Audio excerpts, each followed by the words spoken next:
इस सवाल में 8 गुणा 4 प्लस 8 गुणा 5 माइनस 8 गुणा 7 इसका मान ज्ञात करना है। ठीक है, वैसे तो इसको करने का बिल्कुल साधारण तरीका है कि 8 गुणा 4, 8 की गुणा 4 से कर दे, फिर 8 की गुणा 5 से कर दे, 8 की गुणा 7 से कर दे, और बीच में जो प्लस माइनस है उनके हिसाब से सवालों को, संख्याओं को जोड़ दे या फिर घटा दे।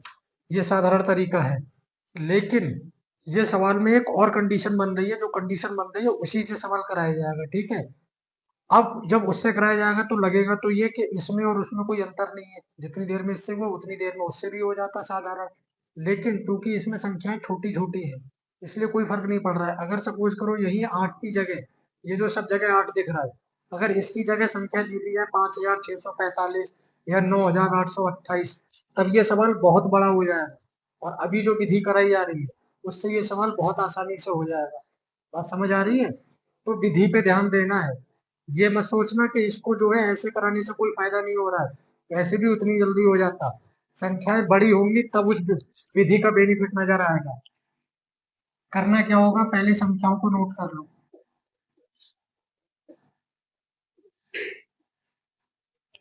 अब देखो समय कैसे बचेगा। यहाँ 8 गुणा 4 है, यहाँ 8 की 4 से गुणा करनी पड़ेगी, यहाँ भी 8 की 5 से करनी पड़ेगी, और यहाँ भी 8 की 7 से करनी पड़ेगी। पर यही अगर संख्याएं हो जाए 9356, यानी बड़ी संख्या, और इधर भी अगर कोई बड़ी संख्या कर दी जाए, मान लो 45 कर दिया जाए, यहाँ 10 कर दिया जाए, यहाँ 25 कर दिया जाए, तो बड़ी बड़ी गुणा हो गई, उसको करने में समय लगेगा। पर जब देख रहा है कि 8 इसमें भी है, इसमें भी और इसमें भी, एक टर्म ये हो गई, यानी एक पद ये हो गया, फिर प्लस के बाद एक पद ये हो गया, माइनस के बाद ये पूरा एक पद हो गया, बीच में अगर गुणा है तो वो अलग पद नहीं गिना जाएगा। जैसे ये 8 गुणा 7 है, तो ये पूरा एक ही पद है, ये पद अलग अलग नहीं है। जब बीच में प्लस माइनस होगा तब अलग अलग पद होता है। तो इसमें 3 पद में दे रखा है ये सवाल, तो 3 बार गुणा करनी पड़ती, पर तीनों में 8 दिख रहा है, तो तीनों से 8 कॉमन निकाल लो। कॉमन मतलब 8 को हमने अलग निकाल दिया तीनों में से, तो यहाँ से 8 निकल चुका है, कितना बचा, 4। फिर प्लस ये 8 बाहर निकल चुका है, तो यहाँ कितना बचा, 5। माइनस ये 8 बाहर निकल चुका है, तो यहाँ कितना बचा, 7। अब 8 को ऐसे ही रखो, 4 और 5 9, माइनस का 7, फिर ये 8। अब इसको भी जो है घटा दो, 9 में से 7 जाएगा तो कितना बचेगा, 2। और 8 और 2 के बीच में कोई भी चिन्ह नहीं है, जब कोई चिन्ह नहीं है तो क्या होता है, गुणा। जब दो संख्याओं के बीच में कोई चिन्ह ना हो तो वहां गुणा होती है। 8 दूनी 16, और इसको वैसे करोगे तभी भी आंसर 16 ही आएगा। ठीक है, लेकिन तब 3 बार गुणा करनी पड़ती। तो ये इस तरह से होगा। अब आपको जो है उदाहरण के लिए मान लो एक संख्या ले लेते हैं। ठीक है, कैसे ले लेते हैं, मान लो ये ले लिया आपने 4645 गुणा 3 प्लस 4645 गुणा 15 माइनस 4645 गुणा 58। तो ये इस तरह से हो गया।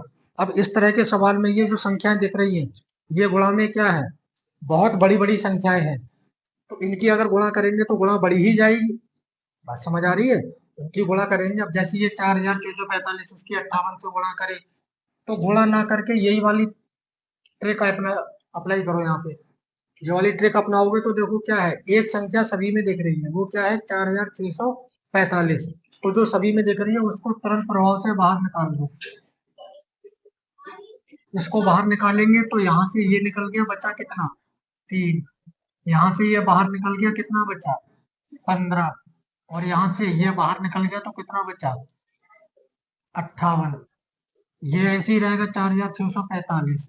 ये दोनों प्लस के जुड़ गए, 18 माइनस 58, 4645। इन दोनों के बीच में अभी कुछ नहीं है, गुणा लगा देंगे। ठीक, और ये जो है प्लस माइनस में इनको घटा देंगे, तो 8 में से 8 जाएगा 0, 5 में से 1 गया 4, और ये माइनस का नंबर है तो माइनस का बचेगा।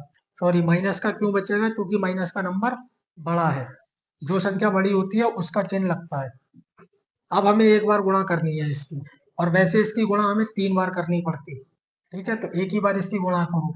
उसमें भी फायदा ये है कि लास्ट में क्या है, 0।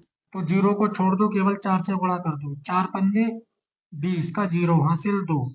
4 चौक 16 और 2 18 का 8 हासिल 1। 4 छम 24 और 1 25 के 5 हासिल 2। 4 छम 24, 4 छम 24 और 2 26, 26 का 6 हासिल 2।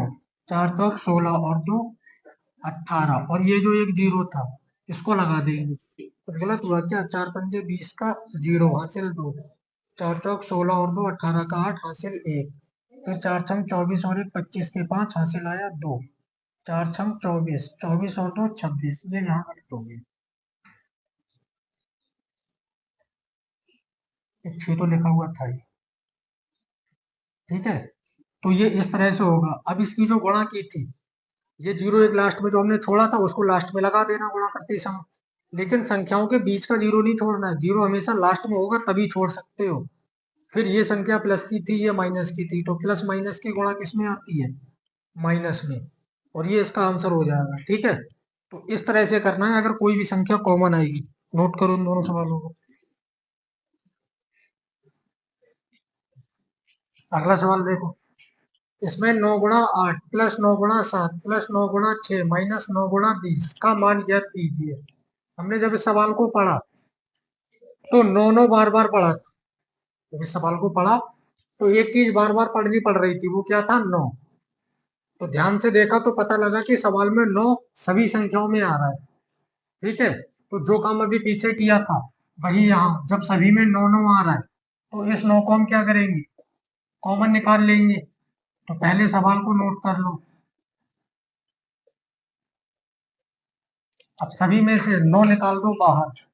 यहाँ से 9 निकला, बचा 8 प्लस 9 निकला 7 प्लस 6 माइनस 20।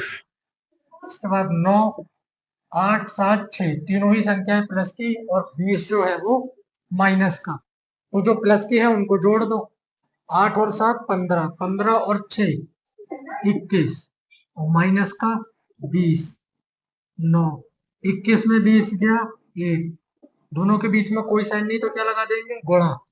और 9 एकम 9, ये हो जाएगा इसका आंसर। ठीक है, नोट करो इसको।